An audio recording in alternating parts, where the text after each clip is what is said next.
More and more Bay Area cities are entertaining the idea of banning plastic bags at major retail stores. But one man says it really doesn't do anything to help the environment. Environmentalist and Use Less Stuff editor Bob Lilienfeld joining me this morning to explain his perspective. Good morning and thanks for coming by. Good morning.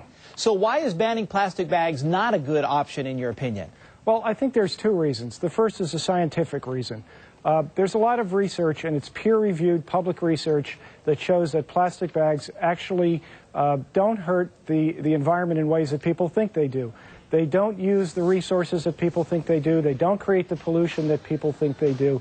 So when it comes down to it, from an environmental perspective, there really is nothing wrong with plastic bags.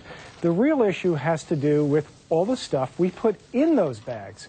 Because when it comes to helping the environment, it's all about consumption that we have to really start thinking about. Now there's a couple of things to touch on, and we'll start with the using the better use of plastic bags. You say we got to find better uses and reuse them and utilize them more often, besides cutting down on what we put in them? That's exactly right. And most people don't realize that plastic bags are extremely recyclable. Every bag can be recycled. Most of the stores around here in the Bay Area will take bags back. For example, Walmart will take back any plastic bags. And if you're not sure, there's a website you can go to, which is plasticbagrecycling.org, and find out how to recycle your bags. And also, as the EPA said, reduce, reuse, and recycle. Reuse comes before recycle. There's a dozen, 2-3 dozen things you can do with the plastic bags you have on hand. So before you throw them out, think about ways to reuse them, because reusing them keeps them out of the landfill and keeps them being useful. They are too valuable to throw away. All right, and that was my second point coming up. The argument that ultimately these bags are going to end up in landfill and they don't biodegrade. They say they're around for 1 million years, 10 million years, whatever it is. So is that an argument that's worth looking at and remembering that down the line we still have to deal with them somehow? Yes, it is. On the one hand, we have to deal with them. On the other, the problem with thinking about biodegradation is once it goes to the landfill, and I don't care what it is, paper, plastic, metal, nothing goes away. So our real objective is to keep everything out of the landfills, either by reducing or reusing, or again, going back to thinking about what are the things I really don't need to buy today? How do I purchase less stuff to start with?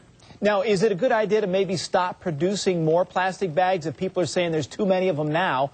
Maybe we do what you're saying, reuse the ones we have and just don't produce as many or any new ones. Well, the best way to get manufacturers to not produce new ones is to keep using the same ones you have over and over again. Manufacturers are only responding to the signals that we as consumers send out. So if we send out the signal, we're going to use more bags, we want to recycle these bags, then yes, the natural inclination will be for them to produce fewer of them. So the big trend we see in the Bay Area, say at a grocery store, is for people to use paper or maybe these usable bags that are made of things like cotton, hemp, or other natural materials. You come and recycle those and use that bag over and over. You're saying basically we could do that with plastic. That's exactly right. And we're seeing more and more movement towards recycling plastic bags.